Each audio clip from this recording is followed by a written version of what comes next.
पिछले दिनों एक खबर नज़र से गुजरी, यकीनन आपकी नज़र से भी गुजरी होगी।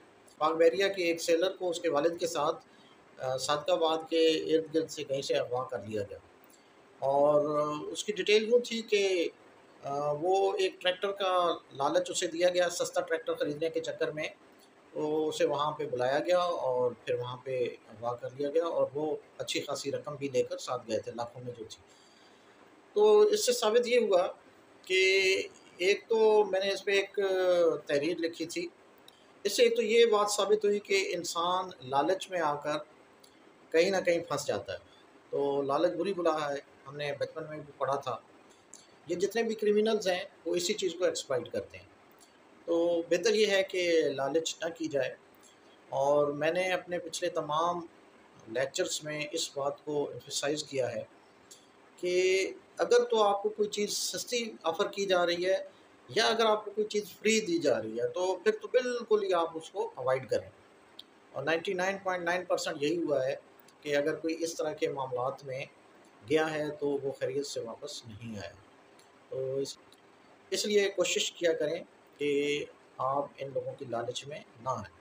तो कोई भी काम करने से पहले अगर इंसान जो है उस चीज़ से मुतल्लिक जितनी भी थ्रेट्स हैं, उनको आइडेंटिफ़ाई कर ले, असेस कर ले और एक लिस्ट बना ले, तो काफ़ी हद तक जो है इस तरह के मिसहैप्स से और इस तरह के नाखुशगवार वाक़यात से बचा जा सकता है। बल्कि मैं आपको मशवरा दूँगा, आप जितने भी लोग ये वीडियो देख रहे हो, कि आप अपने घर में भी इस चीज़ को जो है वो कायम रखें कि वक़्तन-फ़वक़्तन अपने घर की तमाम चीज़ों का जायज़ा लेते रहें। आपके घर में 3 चीज़ें होती हैं। एक तो मटेरियल है, साज़ो-सामान अपने पूरे घर का राउंड लें और बिल्कुल जिस तरीके से एक मिलिट्री यूनिट का राउंड लिया जाता है थ्रेट असेसमेंट के लिए, सिक्योरिटी ऑडिट के लिए, उसी तरीके से आप अपने घर में भी ये काम कर सकते हैं, बल्कि घर में ज़्यादा ज़रूरी है। और ख़ास तौर पे जो घर के सरबराहान हैं, उनके लिए तो ये उनकी ड्यूटीज़ में शामिल है कि वो घर में अपने इर्द-गिर्द मौजूद, घर के बाहर, घर के अंदर, इंटरनल, एक्सटर्नल तमाम थ्रेट्स को आइडेंटिफ़ाई करें और जब आप थ्रेट्स को आइडेंटिफ़ाई कर लेते हैं, तो फिर ऑटोमैटिकली आप उनका हल भी निकाल लेते हैं। तो आपके घर में या तो मटेरियल है, आप देखें कि कोई ऐसी चीज़ तो नहीं है जो आपके लिए ख़तरे का सबब बन सकती है। लिस्ट बनाएँ, प्रॉपर्ली एक लिस्ट बनाएँ ताकि आप फिर उनको उनके हल जो है वो निकालना से सिक्योरिटी और सेफ्टी मेजर्स भी आप जो है वो उनके निकालना शुरू कर दें।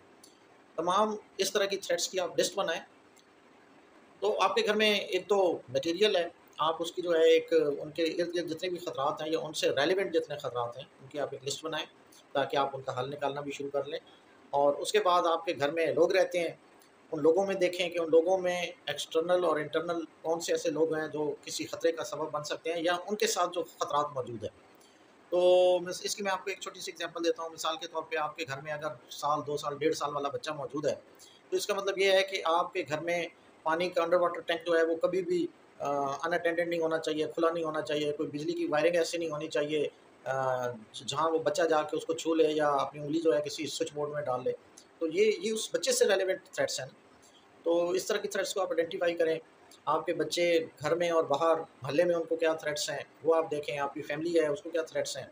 और तीसरी चीज़ जो है वो आपके घर के सीक्रेट्स हो सकते हैं, आपके घर के जो इंटरनल इन्फॉर्मेशंस हैं, उसकी कभी भी लिस्ट ना बनाएँ क्योंकि लिस्ट बनाना इटसेल्फ एक सिक्योरिटी ब्रीच होगी कि अगर आप अपने अपने राज़ों की लिस्ट बना लेते हैं, डायरी लिख जैसे कुछ लोग डायरी लिखते हैं, तो अगर आपने अपने डायरी में अपने सारे करतूत लिख रखे हैं और वो डायरी जो है कहीं चोरी हो गई या किसी और के हत्थे चढ़ गई या किसी फैमिली मेंबर के हत्थे चढ़ गई या किसी डकैती में वो चली गई कहीं पे, तो आपके सारे सीक्रेट, सारे राज़, सारी हिस्ट्री जो है वो आपके दुश्मन के हत्थे लग सकती है। तो इसलिए जो घर की इन्फॉर्मेशंस हैं, उनको कभी भी डॉक्यूमेंट नहीं करना चाहिए। जैसे पासवर्ड्स हैं और इस तरह की चीज़ें हैं, उनको अगर आपने डॉक्यूमेंट करके खुला छोड़ा हुआ है, तो फिर सेफ्टी और सिक्योरिटी तो ना रही।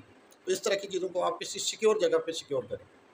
अगर कोई ऐसी डायरी है जिसमें आपने पासवर्ड और इस तरह की चीज़ें लिख रखी हैं और या कोई और आपके सीक्रेट्स हैं, तो उसको या तो बैंक के लॉकर में होना चाहिए या किसी और ऐसी महफूज़ जगह पे होना चाहिए जहाँ पे उसमें से इन्फॉर्मेशन लीक आउट होने का ख़तरा मौजूद ना हो। इसी तरीके से आपके मोबाइल फ़ोन में भी कोई ऐसा सीक्रेट डेटा नहीं होना चाहिए, जो अगर लीक हो जाए तो आपको नुकसान पहुँच सकता है। तो ये 3-4 चीज़ें हैं, अगर आप इन पे अमल करेंगे तो आप इस तरह के वाक़यात का शिकार नहीं होंगे। Thank you very much.